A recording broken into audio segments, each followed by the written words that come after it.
self-awareness and self-management are what I call the self-love pillars of EQ. They're how we take care of and love ourselves. So self-management, in essence, is your ability to regulate emotions, impulses, and behaviors to achieve goals. In EQ, it is the skill that keeps you steady, whether you're facing a tight deadline or a tough conversation. Being emotional, that makes us human, but our ability to deal with those emotions, sometimes it feels like it's a superhuman effort. Your brain is Yeah. the star of the show.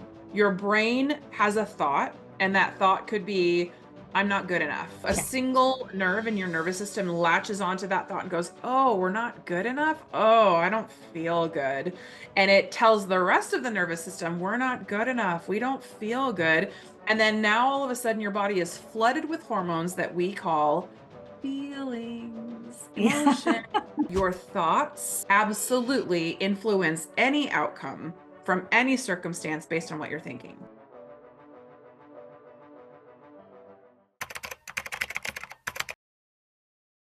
Welcome. Good morning to my audience. Good morning to you, Janelle. Welcome to the Customer Thrive Zone once again. And good evening to the audience that is joining in India. Let's get started. Let's get right into it. Today's session is Move, Breathe, Chill.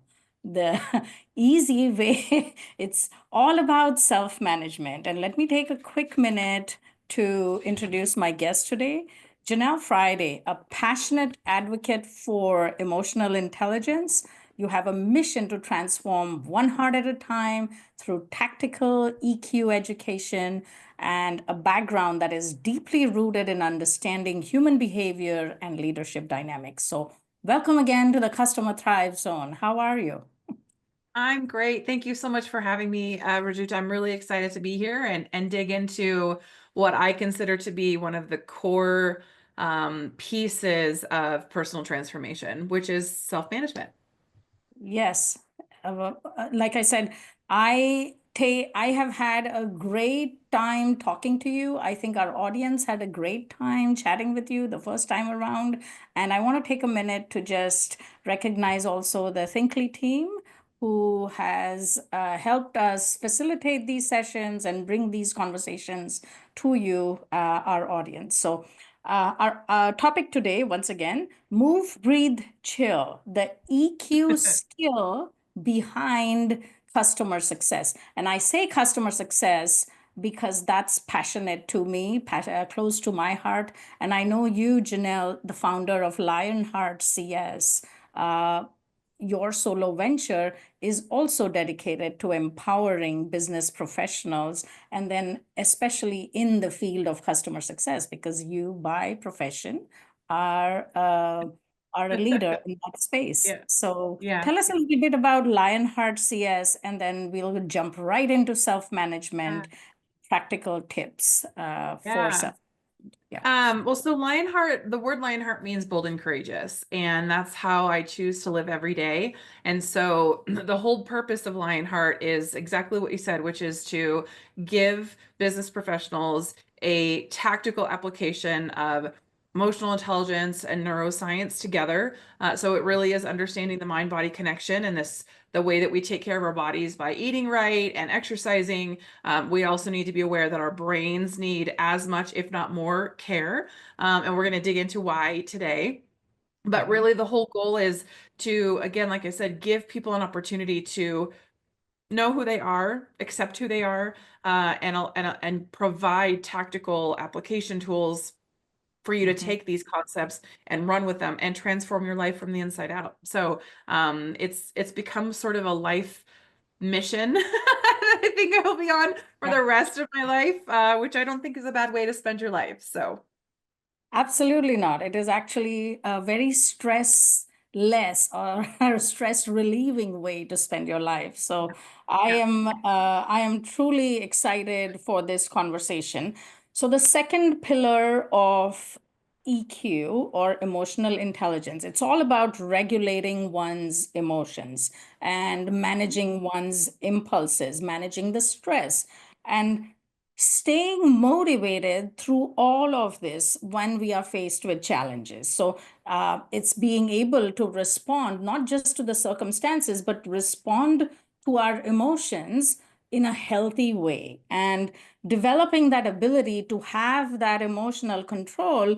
When I was promoting this session on LinkedIn, I said, we all being emotional, that makes us human, but our ability to deal with those emotions, sometimes it feels like it's a superhuman effort, just f- faced with everything that we are going through, and the multifaceted things that are getting thrown at us, not just professional life, but our personal lives, and then personal lives, the immediate immediate things that impact us. So talk to us a little bit about developing that ability to maintain emotional control and to react constructively when we are faced with these stressful situations. How do we manage that? It seems so easy to say, but it's easier, I think, to brush it under the carpet and then just push it to the back,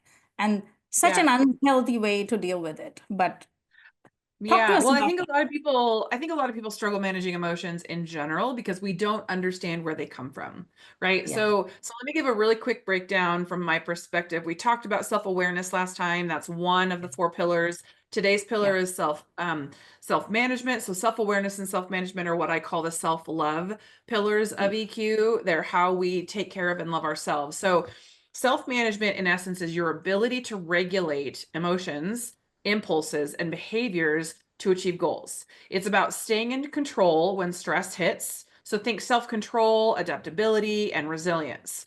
In EQ, it is the skill that keeps you steady, whether you're facing a tight deadline or a tough conversation. So it matters because I want you to imagine you're in a high stakes situation, which most of us have been in, right? Like calming an upset client or pushing through rejection. Self-management lets you respond, not just react. It's the difference between a knee-jerk outburst and a thoughtful situation, right? Thoughtful solution. So what I really want to do is I want to help you and the audience understand from a scientific perspective what we're talking about. So Mhm. brain basics. Your brain is Yeah. the star of the show. Your brain has a thought, and that thought could be, I'm not good enough. I don't do very well in presentations. I'm not a public speaker. I don't know how to deal with upset clients. It's a single thought, right? That Mhm. thought is literally an electrical impulse in your brain. It's a neuron that's firing with a thought, and that thought gets sent to your nervous system. Your nervous system is the driver, and so a Yeah. single nerve in your nervous system latches onto that thought and goes, oh, we're not good enough. Oh, I don't feel good. And it tells the rest of the nervous system, we're not good enough. We don't feel good. And then now all of a sudden your body is flooded with hormones that we call feelings, Yeah. emotion. Yeah. They come from your thoughts. So first of all, we need to understand that when people say what you think is what you become, we are Mhm. literally saying that is what neuroscience is. So here's kind of the breakdown. The prefrontal cortex, which is right behind your forehead, it's right here, handles executive functions like decision making and emotional regulation. It's your inside CEO. Okay. But when stress or anger or insecurity or fear flares, the amygdala, which is also up here, that's your emotional alarm system, takes over Mhm. and triggers impulsive reactions. And the reason it does that is because it behaves on patterns. Okay. So if I've endured a stressful situation in the past and my gut instinct was to flight, fight, or freeze, right? And I chose to flight, I chose to leave and walk away, or I chose to freeze and I buried everything. We're conditioning our amygdala that this is how we respond in stress. And it Yeah. establishes that as a pattern of normal behavior. This is normal for me when something happens. This is how I respond because I've told my amygdala has decided that that's true, right? So, um, what we need to understand is that when we are emotional, those emotions are energy in your body.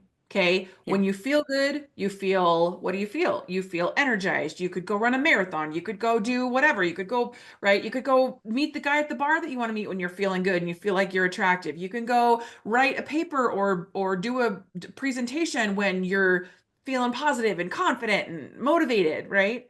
The opposite is true Mm-hmm. when we feel bad, when we feel fearful, when we feel um, depressed, when we feel anxious, when we feel overwhelmed. That is physical energy in the body, and it doesn't feel good Yeah. physically. Your body doesn't like how those emotions and how those hormones in your body feel. And so it Yeah. drives behavior that develop patterns that our brains latch onto. And so Yeah. one of the key factors here is we talk about emotional regularity. This means that we have to be aware of our emotions in the first place, right? If we don't Very know what true. we're feeling, we Yeah. can't work to overcome them. And so one of the primary strategies of being self-aware and of managing your emotions is to first and foremost name them. Yeah. When you're in a heightened state of frustration, anger, rage, depression, whatever it might be, and all you're saying Yeah. is, well, I'm upset. Yeah. That's not, that is Yeah. not a good way to identify what it is you're really feeling. Because if you Yeah. can't identify what you're actually feeling, I'm really fearful that my upcoming presentation isn't going to go well because the last time I made a presentation, I kind of fell on my face, right? Yeah. I'm Yeah. insecure, I'm whatever.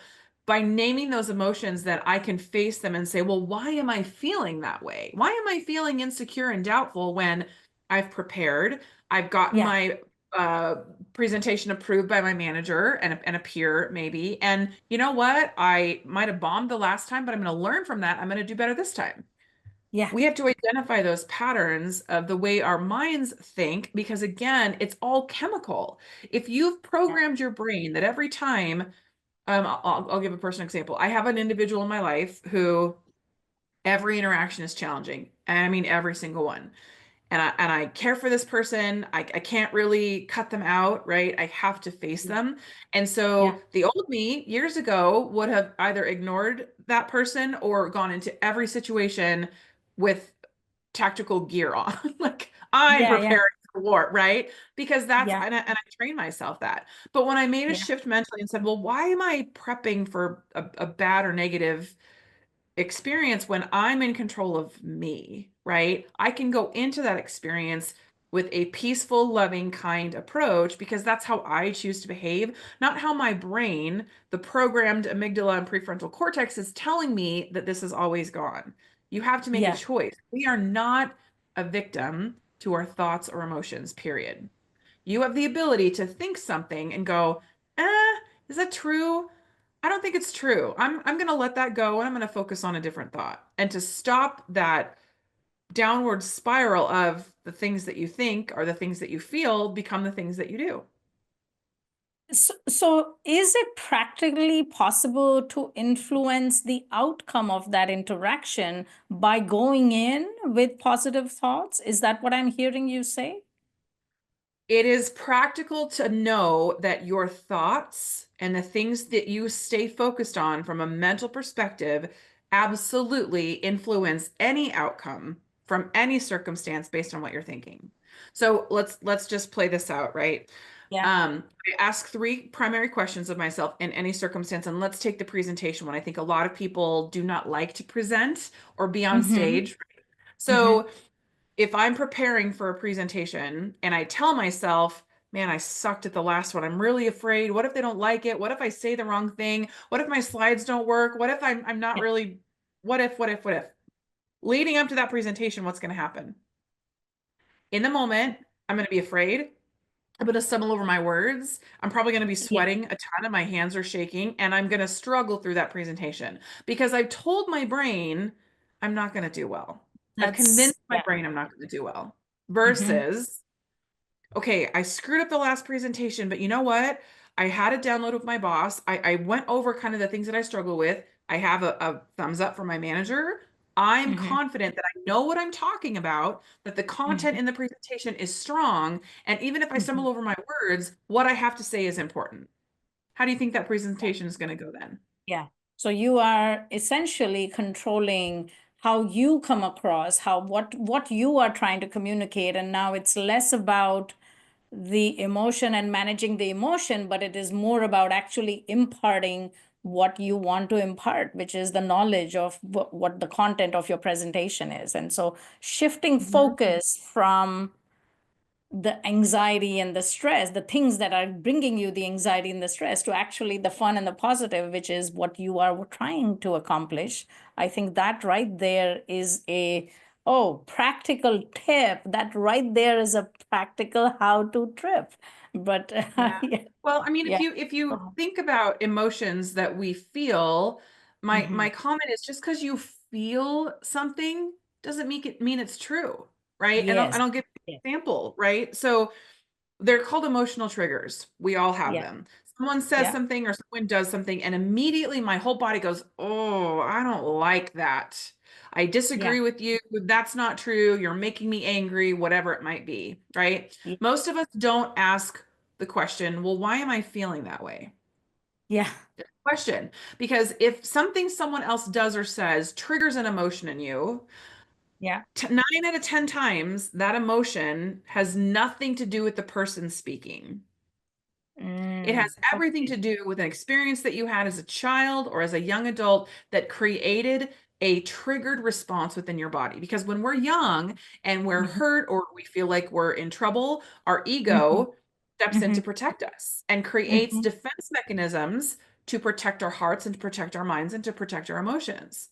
That's Yeah. all healthy. That's the way the body is supposed to respond. But now, as an adult, when like if you grew up in a household where your dad yelled all the time and so you're Yeah. sensitive to people yelling, if you're sitting in an executive meeting and your CEO is yelling and you get really emotional and defensive, it has nothing to do with the CEO.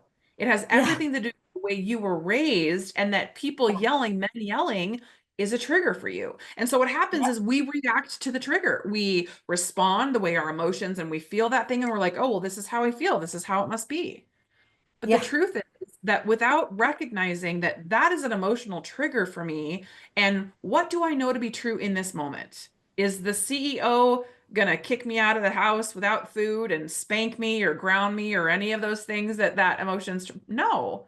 Is that CEO someone that you know has a passionate, very verbal, very outspoken personality, and that's just part of who he is? You have to ask those questions in the moment of, well, I feel this. Why do I feel that way? Because I'm afraid of this. Well, are any of those things true of the circumstances or of the current situation that I'm in? Chances are probably no. Mhm. And so that's what I really want to highlight here, is that just because you feel a certain way does not mean that that feeling is appropriate to the circumstance, because that emotional trigger was probably built and created decades ago. And it's now Yeah. time for you to ask, why am I feeling this way? And is it relevant to my current circumstances? That is pretty revealing. Like something that you have felt as a child and that you're carrying with you now. I mean, like you said, decades ago, and you're carrying that emotion with you, and then it's impacting a positive outcome. What would be a positive outcome is just sort of bringing you down. I think that is profound if you just think about that for a minute. In your experience, how qualified or how able are business professionals then to be able to see that for themselves? Is that something, in just speaking with your friends, colleagues, what has your experience led you to understand about this? I think we all live in a world that says if you feel it, it's real. Right? I Yes. think I think we're Yes. surrounded by that messaging that if you Yeah. feel a certain way, lean into that feeling because that's your feeling. Well, I'm here Yeah. to tell you that that is an untrue statement, because I have things that I think or feel that don't belong to me because it came from this person decades ago that said something or made me feel a certain way, and my brain Yeah. attached that to, okay, that's reality, and I've now taken that forward into my adult life without Yeah. self-awareness to understand our drivers, what motivates us, what are the traumas that shaped or influence our way of thinking. Yeah. Then when these emotions hit us, we become victims. And I don't know about you, Rajita, but I am tired of being a Yeah. victim to things and other people that Yeah. that happened how long ago? You know, for So me, the many question years. was, how long am I going to let this one individual from my past Mm-hmm. dictate my behavior? Because I was responding to other people because I felt threatened, because that's how this one individual made me feel as a child. That was Mm-hmm. work that I had to do on myself to get to the place to recognize that my responses in stressful circumstances were not appropriate, because I had Yeah. not put in safeguards and asked the difficult questions of, why do I feel this way? Yeah. Is the emotion that I'm feeling relevant to the current circumstances I'm in or the person that I'm dealing with? I think, and I'm not going to dig into this too deeply here, but if you're offended by something someone else says, my Mm-hmm. question to you is, why are you offended? First of Mm-hmm. all, do you have the right to be offended? Yes, of course you do. If someone offends you and says something and you get angry or you get upset or you whatever, your emotions react to that, that's a Mm-hmm. real feeling. But here's the bigger question, or here's the bigger statement. Just because you have the right to be offended doesn't mean you have to pick up and run with that offense, because you Yeah. get to ask yourself, I'm offended. Why am I offended? Well, I'm offended because when people respond like this or talk to me like that, it makes me feel insecure. Why? Well, because my parent did this thing that built this thing, and that's how I was. Oh. So my response really has nothing to do with the person or circumstance. It has everything to do with the Yeah. inside fear and insecurity that was built however long ago. So, do I Yeah. really need to pick up and say, well, I'm offended by that thing that you just said and you owe me an apology? Instead, I need to check myself and go, okay, they caused an offense, but is it their fault that I have an emotional trigger? No, You know, just like we not. say, yes, exactly. No, it's not supposed to be something that you just pick up and run with. Just like it's said about anger, use your anger wisely. I think being offended or this is offensive to me, it would be smart to not overuse that as well. And what are the triggers that actually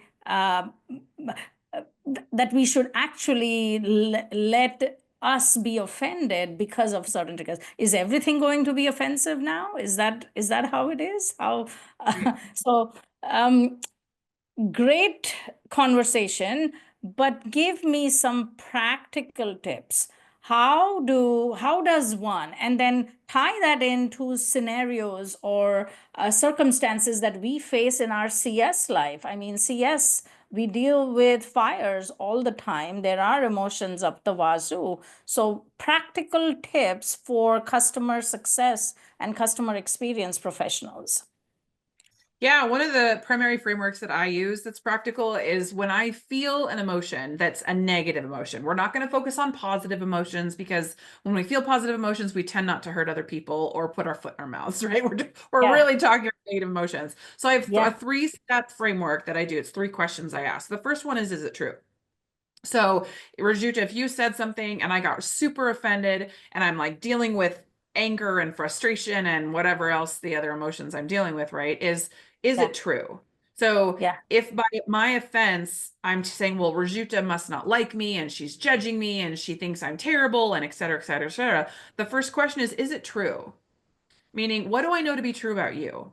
What do I know to be Yeah. true about the circumstances that I'm in? Are the thoughts that I'm having a a direct result of the circumstances, or do they reflect what I know to be true about the circumstance? So Mm. if you had said something that's offensive to me and I got all upset, I would say, well, is it true? What do I know to be true about Rajuta? She's my friend. She's level-headed. She is Yeah. kind, and she's not doing something to hurt me on purpose.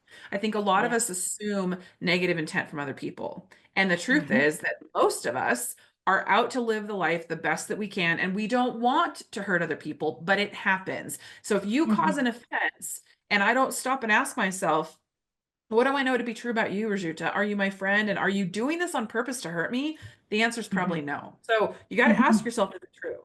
The second step is to ask yourself, is it helpful? And let's go back to our presentation concept.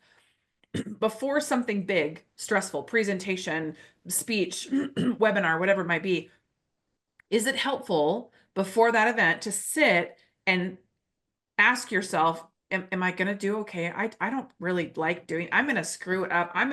and let Yeah. your mind and your thoughts take you to a place that isn't healthy.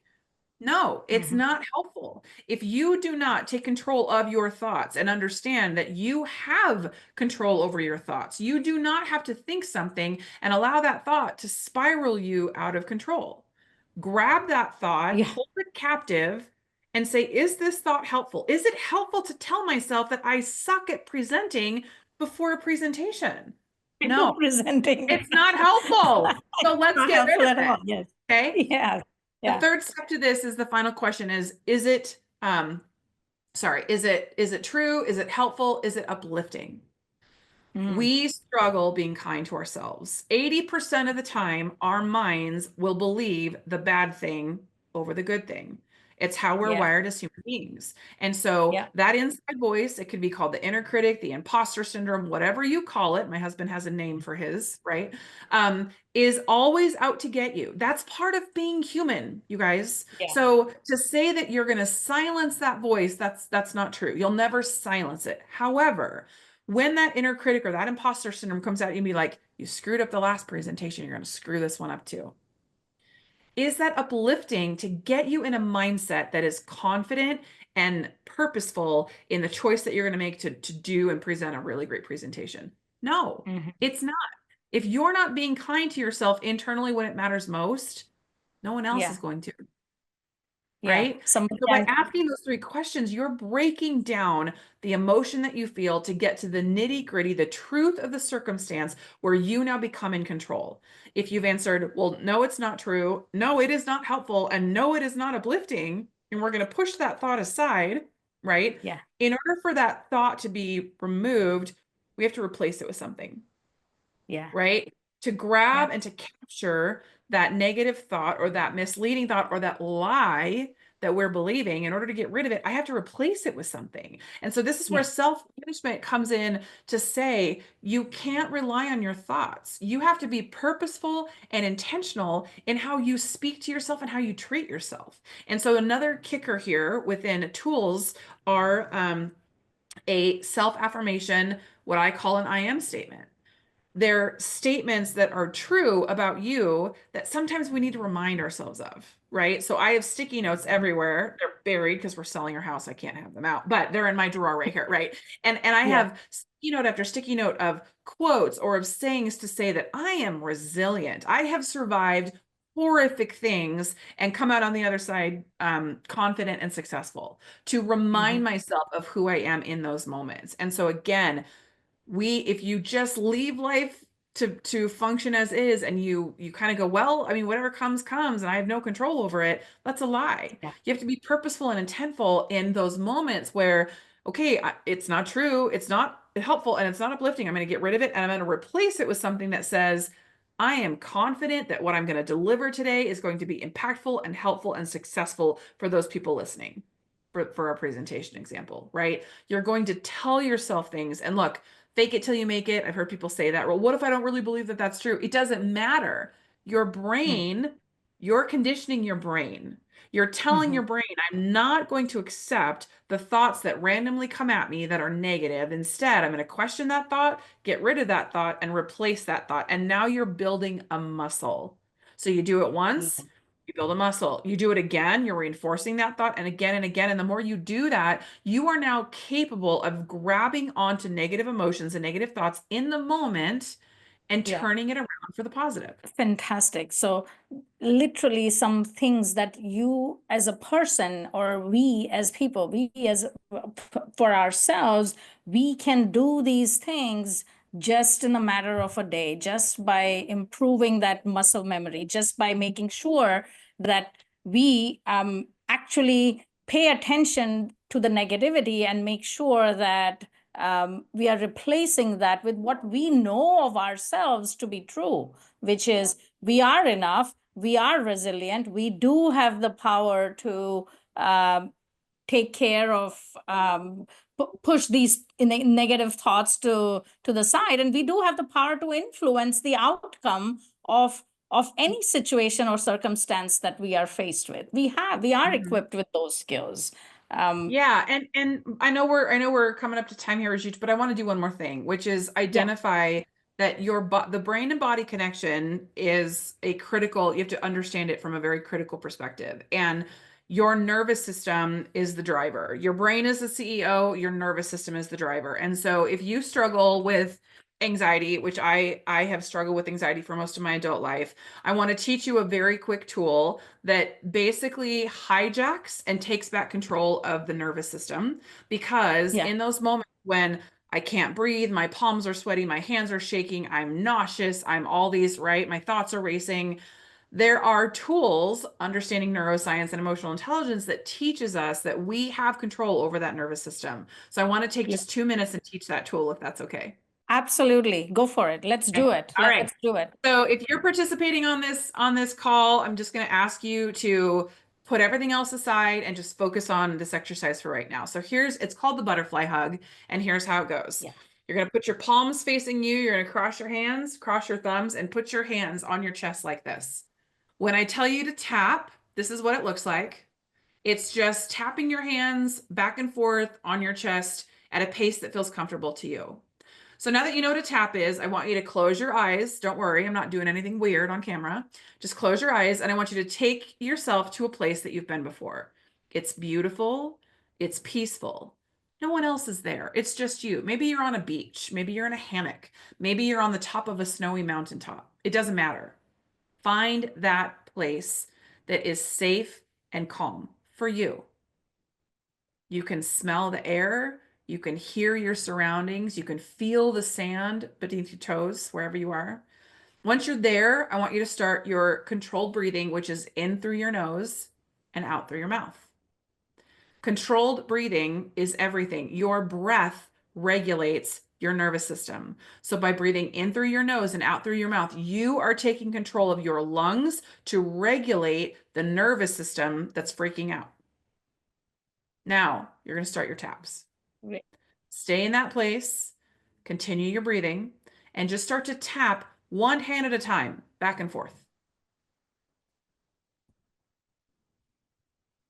Stay in that place.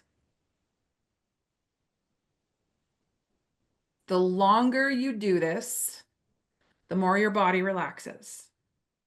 The longer you stay in this mental place, the more you are taking control of your thoughts and your body's response to whatever thoughts have caused your panic. So let's come out, and I'm going to teach the science really quickly. This side of the brain controls this side of the body, and vice versa. When I tap with this hand on this side of the body, when it should be on this side of the body, the nervous system goes, wait, wait, what are you doing? That's the wrong side. And by alternating those taps now, the nervous system is no longer focused on whatever it is that caused the panic. Whatever the thought, whatever the circumstances, now all of a sudden you are telling your nervous system to pay attention to me. By keeping your brain in a safe place, your thoughts, your image, where you're imagining yourself, and by controlling that breathing, you have now neuro hijacked your nervous system, and you're back in control. So you can also do this if you're in a, like I've had people say, well, I can't do that in a meeting, I'm on camera. Okay, Yeah. I was that's just true. about to All ask right. that. Okay. Your Yeah. nervous system crosses at your pelvis. So what that means is that you can take your right hand with a flat palm and put it on your right thigh, and your left Yeah. hand on your left thigh, and tap this way under your desk. Same result, right? Um, Yeah. there's also, you can squeeze here between your thumbs. You can Mm-hmm. also put your thumbs in your palms and do this and squeeze back and forth. There's multiple ways to take back control of your nervous system. The key here is to find the one that works for you, and to remember, go to your safe place and watch your controlled breathing. The result is the same. So this is, again, when you do this, the more often you do this, when you feel your body going into that anxious mode, and you stop it in its tracks with one of these tools, you are now conditioning your body that that moment of anxiety is not okay. So now when I have any bubble of anxiety and I do this, my whole body goes, oh, I know what we're doing. I'm chill, right? I've programmed my subconscious that says we are not allowing anxiety in my body. The longer you Yeah. do this, the better you get at it, the more control Yeah. you take. Yeah. Janelle, this is Amazing. Just sitting here right now, I am feeling calmer. I am feeling stress free, whatever Yay! thought free. So honestly, these are really practical tips. There was somebody, so Balaji's written on the chat, how do we train our thoughts and to reinforce our belief in ourselves? Any tips on it? And then he says, oh, because you answered this question. So his question was right on time, and you literally were going into those practical tips and tricks. So things that we can use. I know we said we in CS are faced with a lot of stressful circumstances at work. We deal with a lot of angry customers, escalations, the firefighting. Oh, product release is supposed to happen. My customer's waiting for it, looking for the good news. But guess what? It's pushed out a week. Now I got to go tell them. So we are already anticipating the difficult conversations, brainwashing ourselves that the outcome is not going to be positive. And here are some very practical tips and suggestions that we can do so that we don't lose control of the outcome, or we don't lose control of the situation. We don't lose control of ourselves and our Of sanity. ourselves. Yes. Yes. And We and don't, we and we deal with reality as it comes. Because let's take the circumstance you just said. So yeah, so now we have to go tell our customer this terrible thing, and we're assuming that it's yeah, not going to go over well. But we have yes, control of how we deliver that message. So if I come to the customer like, "Oh my gosh, I'm so sorry. We had to push it again. I know it sucks." And yeah, that's how you deliver it versus coming to say, actually, our product team determined that there was something that we needed to fix before we went live. That's us being mindful of you, the customer, and delivering the best service we can. And so here's what I'm going to do to help you. It's a yeah, completely different delivery, and the yeah, outcome could be completely different. Don't assume that you know the outcome of something. And when you allow that belief to get you all worked up, you're your yeah. own worst enemy in that moment. Yeah, and our customers are also in similar situations as us. They are people. So nine Yeah. times out of 10, they are more receptive to listening to reason. I have experienced this firsthand. I had a customer who was coming at us with, well, your support team needs to do this, and they need to be, and they are not doing it. And I want this person to be attending all my calls every time there's an issue because that person knows my situation, blah, blah, blah. And I heard them out, and there was somebody on my team who was addressing, and they said, okay, let me go take a look and see. And I let them deal with it. And then I came back and I said, I hear you. We can take this back to our support leader and our VP of who handles customer support. But here's the reality. It is not something that we can sustain to have one person at the beck and call of one customer. We are handling all these and not an answer. And the person heard me and she said, you're absolutely right. This is probably something that I would also be telling my customers if I were faced with that situation. This is not a sustainable model that if something goes wrong, put me in touch with just one person on your team. It's so everybody listens to reason. We just have to give them the benefit of the doubt and uh, talk talk through the talk through the scenario, and then people come and people come to the table and listen to reason themselves. So Yeah. thank you for very practical. Very quickly, what are some tools or takeaways that our audience can leave with today? What if they wanted to go get some additional information or some help on self-management? What can we point them to? That's a great question. So, the things that I do that I focus on is I look for, we call them neuro hacks, right? Okay. They're those in the moment things that take back control of our thoughts and our emotions. And so you could Google those. Yeah. There are things that you could look up. It's called the 5-4-3-2-1 grounding method. You could look up progressive muscle relaxation or PMR. Yeah. All you have to do is Google neurohacks under EQ, and it'll give you a list of multiple things that are proven to give you back control of your body's response to stress and fear and anxiety and depression and all of those negative emotions. The other thing I'm going to say is that there's only one thing that you're in control of over this life. There's only Yeah. one, Yeah. and it's yourself. It's You can't yourself. control Yes. the other person, what they think, how they interpret what you say, the emotions that they feel based on how you respond. And so when you allow your fear or anticipation of the other person's response dictate how you deliver a message, how you interact with someone, how you come to the table prepared with information or ready to share. Yeah. Again, this is all about self-accountability. Yeah. That I heard a speaker, I don't remember where I heard it, but she was talking to a room full of high school aged young college kids. And this gentleman was like, I told her if she pushed the button that something was going to happen. And you know what? She pushed the button and something happened. And the whole team was like, yeah, that's right. She knew she shouldn't have done that. And the speaker came back and said, well, I have news for you. The fact that you had a button for her to push is your problem. Yeah. So what I'm going to say to you right now is that if you have a button and people push Mhm, the button and you mhm, respond, it is not mhm, their problem. It is mhm. your problem. We cannot allow ourselves to have uncontrolled emotional triggers because all we do is we pass off that responsibility. Well, they should. And I used to say this for myself. I used to say, well, I'm loud, I'm opinionated, I'm passionate, I talk with my hands, and if you don't like it, that's your problem. And there were people that I knew that I worked with that me being me was difficult because they didn't like how passionate and aggressive I came across.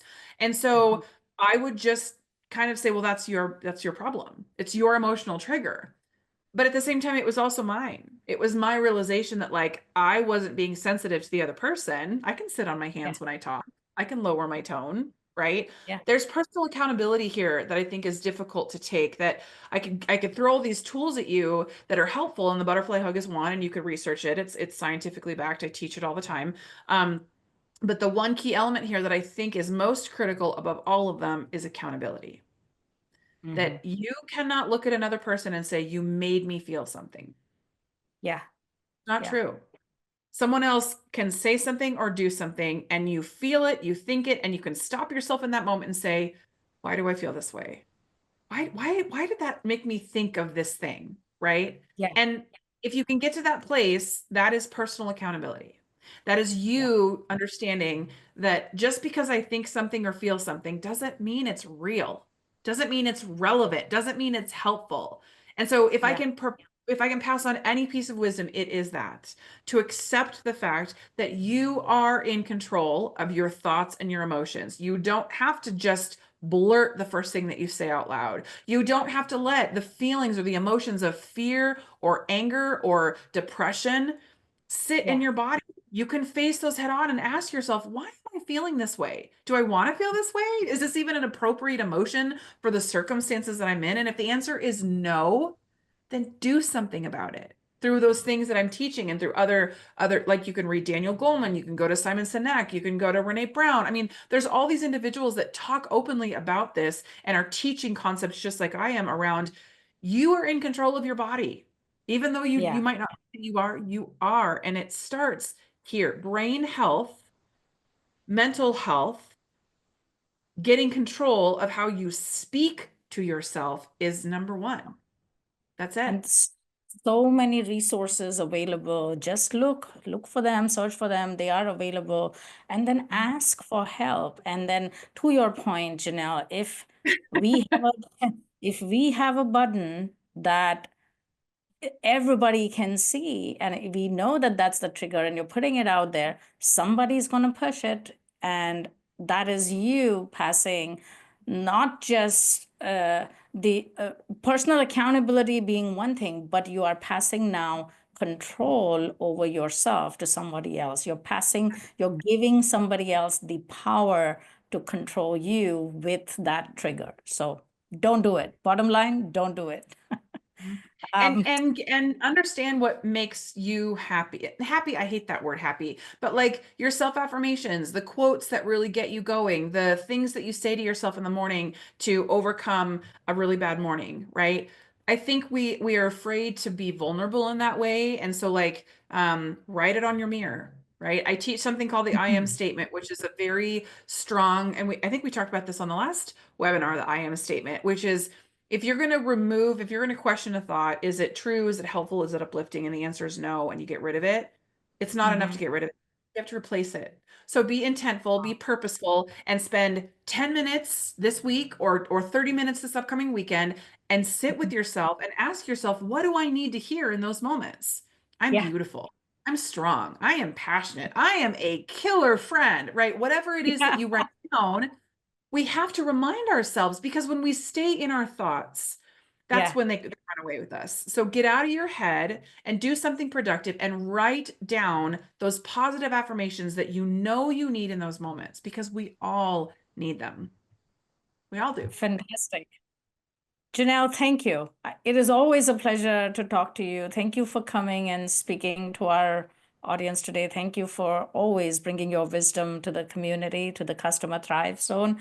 I look forward to the next session that we will have. And then also to anybody that's listening, we will be bringing a set of workshops. Are there scenarios that you would like to have played out? Are there situations that in your workplace that you are trying to deal with, a difficult colleague, um, any other customer situation that you would like to bring to us, please drop it in the chat, write to me personally. I'd be happy to um, parse through that, take that to Jenelle, and Jenelle and I will bring you some specific role plays, some workshops that we can work on together in this regard. So tell us what your thoughts are in that regard, and then looking forward to our next conversation. So thank Yeah, you. yeah, let me tag on that just a little bit. So here's the deal, you Yes. guys. We need to know how. So if you've had a difficult conversation with someone and it didn't go well, you're in the middle of a really difficult circumstance now and you're like, I don't know how to deal with this from an EQ perspective, or you have a conversation that's coming up soon, like I've had, and I just talked with Rijuta about it, right? How do you prepare? Don't go unprepared. We are Yeah. going to bring you role plays. We are going to bring you me and another person working through your scenario, and we're going to pause in the middle of it to say, here's what I'm thinking and feeling based on this other person, and vice versa. And then come back to the table and say, based on EQ teachings and based on all the things we're trying to instill within people, this is a healthy way to work through the circumstance. But I don't want to make those up. I want those to be real. I want those to be things you've dealt with, you're dealing with, you're going to deal with, so that we can give Yeah. you actionable, tangible ways to handle difficult people, difficult circumstances, because that's life. Conflict is a part of every single day life.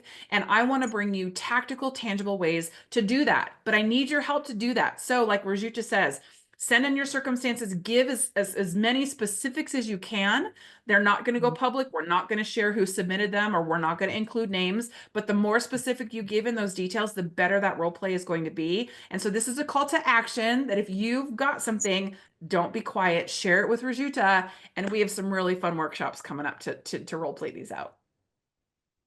Fantastic. Awesome. Thank you, Janelle. Thank you to my audience. And most importantly, thank you to the Thinkly team, who is always facilitating, supporting, and creating content prior to the sessions, after the sessions. So many thanks to the team for all their help. Have a great rest of your day. If you are winding down, have a great evening. If you are just getting started, have a fantastic day ahead. And I look forward to the next session on the Customer Thrive Zone. Have a great one, guys. Bye.